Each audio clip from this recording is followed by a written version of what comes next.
चलिए, आज का हमारा टॉपिक है भ्रूणी विकास, जिसमें हम लोग जो शिशु बनता है, जो भ्रूण बनता है, माँ के गर्भ में बनता कैसे, उसके बारे में बात करेंगे। तो सबसे पहले मैं बता देता हूँ, जो निषेचन था, ये जो निषेचन था, निषेचन के बारे में हम लोग पढ़े थे। निषेचन के बाद जो जाइगोट होता है, ये जाइगोट बड़ी तेजी से विभाजन करता है। और कौन सा विभाजन करता है? समसूत्री विभाजन करता है। समसूत्री विभाजन करता है और समसूत्री विभाजन करके लास्ट में निर्माण करने वाला है शिशु का। ये जो शिशु का निर्माण करने वाला है, ये पूरी विकास एक साथ होता है और उसी को बोला जाता है आपका भ्रूणी विकास। वास्तविकता में जब बात करते हैं तो निषेचन जब होता है उसके 10 सप्ताह तक, ये जो 10 सप्ताह तक का जो होता है वो जाइगोट होता है, उसको हम लोग बोलते हैं भ्रूण। ठीक है, लेकिन 10 सप्ताह के बाद का जो विकास होता है, ठीक है, 10 सप्ताह के बाद का जो विकास होता है उसको पूर्णतः हम लोग भ्रूणी विकास के नाम से जानते हैं। ये क्लियर हुआ हमारा। तो यदि निषेचन हुआ, निषेचन के 10 सप्ताह तक के अंदर की बात होती है, तब उसको हम लोग उस नाम देते हैं भ्रूण। तथा 10 हफ्ते से ज्यादा का जो विकास होता है, उनको जो शिशु बनने तक का जो विकास होता है, उनको पूर्णतः क्या नाम से जाना जाता है? भ्रूणी विकास के नाम से जाना जाता है। चलिए आगे हम लोग कहते हैं, तो ये वास्तविकता ये होता है कि ये लगातार एक जो जाइगोट होता है, वो शिशु होता है, अपनी समसूत्री विभाजन द्वारा अपनी आकार में वृद्धि करते जाता है। एक जो शिशु जो माँ के गर्भ में है, उनके आकार में वृद्धि लगातार हो रही होती है। तो इसी को ये जो भ्रूण होता है, ये जो भ्रूण होता है जो माँ के गर्भ में होता है, तो जन्म से पहले उसी भ्रूण को जो माँ के गर्भ में है, उसको हम लोग बोलते हैं फीटस। लेकिन वही भ्रूण जब माँ के गर्भ से बाहर आ जाता है, तो जन्म के बाद हम उसको किस नाम से जानते हैं? उसको शिशु के नाम से जानते हैं। ये तो क्लियर हो गया आपको। चलिए आगे मैं आप लोग को इसमें ये बता देता हूँ कि वास्तविकता में जो माँ के गर्भ में विकास होता है वो कैसे होता है। तो हमने देखे थे कि आपका जो निषेचन था, ये जो निषेचन था, निषेचन कहाँ पे हुआ था? अंडवाहिनी में हुआ था। ठीक है, अंडवाहिनी में हुआ था। और अंडवाहिनी में जो होता है, वहीं पे निषेचन जो स्टार्ट हो जाती है। सबसे पहला इसमें हम लोग पढ़ने वाले हैं मारुला अवस्था।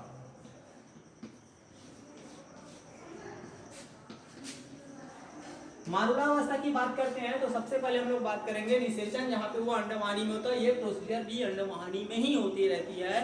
ठीक है, चलिए ये ऐसी प्रक्रिया है। मारुला अवस्था में होता यह है कि निषेचन के बाद जो सेल्स होता है, वो जो सेल्स होता है वो अपनी संख्या में क्या करते जाती? तेजी से वृद्धि करते जाती है।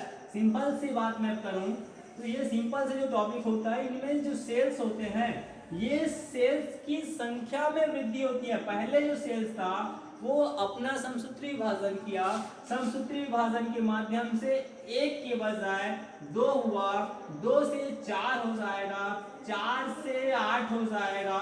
इस प्रकार से उनकी संख्या में वृद्धि होते रहती है, संख्या में वृद्धि होती रहती है। लेकिन एक बहुत बड़ा अच्छी बात होती है यहाँ पे कि उसकी आकार में वृद्धि नहीं होती। ये जो आकार होता है, ये आकार में बढ़ने वाला नहीं है। केवल इसके अंदर जो सेल्स होते हैं, जो ब्लास्टोमियर्स होते हैं, उनकी संख्या में वृद्धि हो रही है। तो इस प्रकार की जो प्रोसीजर होती है उसको बोला जाता है विदलन।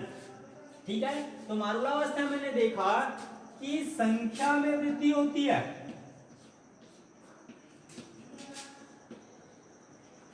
लेकिन आकार में वृद्धि नहीं होती है। ठीक है, तो इस प्रकार की प्रक्रिया बोला जाता है विदलन। और मारुला अवस्था में कम से कम इनकी सेल्स जो होती है वो कितनी हो जाती है? 12 से 16 तक की हो जाती है। तो इस अवस्था को बोला जाता है मारुला अवस्था। दूसरी अवस्था की बात करते हैं हम लोग। इसके जस्ट पश्चात उनके सेल्स तो लगातार वृद्धि हो रही है, बस इसमें ये भी हो जाता है कि ठीक है, मारुला अवस्था के बाद आता है आपका ब्लास्टूला।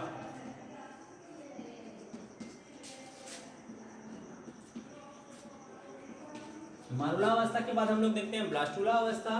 तो ब्लास्टूला संख्या में वृद्धि तो होता ही रहता है, और संख्या में वृद्धि के पश्चात जो सेल्स होता है वो अपने आप के लिए भोजन का इकट्ठा करते हैं, भोजन एकत्रित करता है, और भोजन एकत्रित करके संख्या में वृद्धि के साथ साथ आकार में भी क्या होने लग जाती है, वृद्धि होने लगती है, आकार में भी वृद्धि होने लगती है। और साथ ही साथ जैसे आकार में वृद्धि होने लगती है, तो आकार में जब वृद्धि होने वाला है, ठीक है, चलिए ये हम लोग देखते हैं आपको इस प्रकार से। जब इनके आकार में जब वृद्धि होने वाला है, तो ये सेल्स जो होते हैं वो सेल्स क्या करते हैं, बीच में गुहा का निर्माण कर देते हैं, मतलब खाली स्थान का निर्माण कर देते हैं। तो ये सेल्स इस प्रकार से इनकी संख्या में वृद्धि हो गई। वृद्धि होने के पश्चात यहाँ पे जो खाली स्थान बच गया, इस गुहा को बोला जाता है ब्लास्टोसिल गुहा।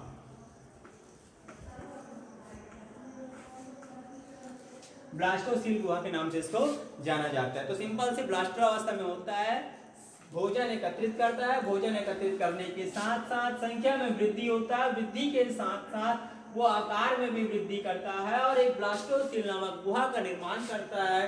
तो इस अवस्था को बोला जाता है ब्लास्टुला अवस्था। दूसरी बात, मारुला से ब्लास्टुला बनने की प्रक्रिया, मारुला से ब्लास्टुला बनने की प्रक्रिया, सिंपल सी बात हो गई। मारुला से ब्लास्टुला बनने की जो प्रक्रिया होती है उसको बोला जाता है ब्लास्टुलेशन।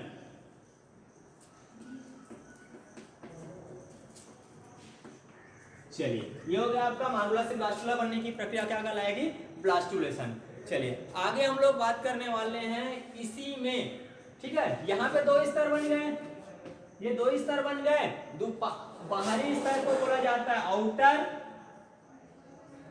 सेल मेम्ब्रेन, और आंतरिक स्तर को बोला जाता है इनर सेल मेम्ब्रेन। आईसीएम और ओसीएम के नाम से आपको जानना होगा। आंतरिक दीवार को बोला जाता है आईसीएम, बाहरी दीवार को बोला जाता है ओसीएम। ये आईसीएम ओसीएम। अब हम लोग पढ़ने वाले हैं तीसरी, जिसका नाम है आपका मारुला से ब्लास्टुला, ब्लास्टुला से, ठीक है, बनेगा गैस्टुला। ये कहलाता है आपका गैस्टुला का निर्माण। अब गैस्टुला का निर्माण करने वाले हैं। तो ये जो सेल्स होता है, जो आपको दिख रहा था बड़ा सा जो आकार, इस प्रकार से आकार होता है, ये जो सेल्स होता है उनकी संख्या में वृद्धि हो जाती है, और ये संख्या में वृद्धि होने के साथ साथ तीन जर्म लेयर का विकास करता है। दूसरी बात, यहाँ पे जो ब्लास्टोसिल नामक गुहा होती है, वो जो गुहा होती है वो विलुप्त हो जाती है, और उनके स्थान पर एक नया गुहा का निर्माण होता है। उस गुहा को बोला जाता है आर्केंड्रॉन, ठीक है। चलिए गैस्टुला की बात करते हैं। तो गैस्टुला में संख्या में वृद्धि तो लगातार हो ही रही है, संख्या में वृद्धि लगातार होने के साथ साथ उनके आकार में वृद्धि हो रही है, और यहाँ पे आकार में वृद्धि के साथ उनका जो ब्लास्टोसिल नामक जो गुहा होता है वो विलुप्त हो जाता है। ब्लास्टोसिल गुहा विलुप्त होने के बाद वो आर्केंड्रॉन नामक गुहा का निर्माण करता है। इस प्रकार उनकी जो सेल्स होती है वो तीन प्रकार की जनन स्तर का निर्माण कर देती है।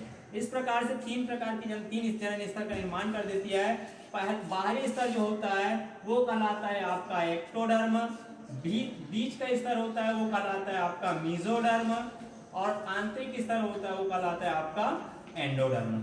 तो हमने देखा कि इसमें तीन प्रकार के स्तर का निर्माण हुआ।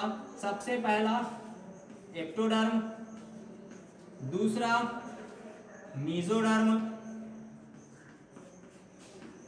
और तीसरा क्या रहा आपका एंडोडर्म। चलिए तो इस प्रकार से हम लोग देखते हैं। इसमें ये भी होता है कि ये जो गैस्टुला था वो किससे बना, ब्लास्टुला से बना। तो ब्लास्टुला से गैस्टुला बनने की जो प्रक्रिया होती है वो कहलाता है आपका गैस्टुलेशन। ये याद रखना आप लोग, ये जो प्रोसीजर होती है वो गैस्टुलेशन कहलाता है। मैं पहले ही बता चुका हूँ, मारुला से ब्लास्टुला बना तो ब्लास्टुलेशन, लेकिन ब्लास्टुला से गैस्टुला बना तो गैस्टुलेशन, ठीक है। अब बेटा मैं बता देता हूँ, यहाँ पे जो दीवार जो होती है आपके, जो इस प्रकार से जो दीवार होती है वो ब्लास्टुला अवस्था में ही, ये जो ब्लास्टुला अवस्था में इंटरसेलर, ठीक है, इनर सेल मेम्ब्रेन था और आउटर सेल मेम्ब्रेन था, वो दो अलग अलग सेल के बारे में बढ़ जाता है। एक होता है वो ट्रोकोब्लास्ट का निर्माण कर देता है और दूसरा तो एम्ब्रियोब्लास्ट का निर्माण कर देता है। आंतरिक स्तर जो होती है, ये जो आंतरिक स्तर होती है, ठीक है, वो आंतरिक स्तर जो होती है वो एम्ब्रियोब्लास्ट, ये आईसीएम, ये आईसीएम जो होता है, मैं किसकी बात कर रहा हूँ, आपके ब्लास्टुला की बात कर रहा हूँ। ब्लास्टुला में आईसीएम जो था वो एम्ब्रियोब्लास्ट और ओसीएम जो था आउटर सेल मेम्ब्रेन था वो ट्रोकोब्लास्ट का निर्माण करता है। इस प्रकार हमने देखे तो जो सेल्स थे उनकी सेल्स की संख्या में इस प्रकार वृद्धि हो जाती है और वृद्धि होकर के वो 3 जनन स्तर का निर्माण कर लेता है। 3 जनन स्तर, ये तीनों जनन स्तर है जो आप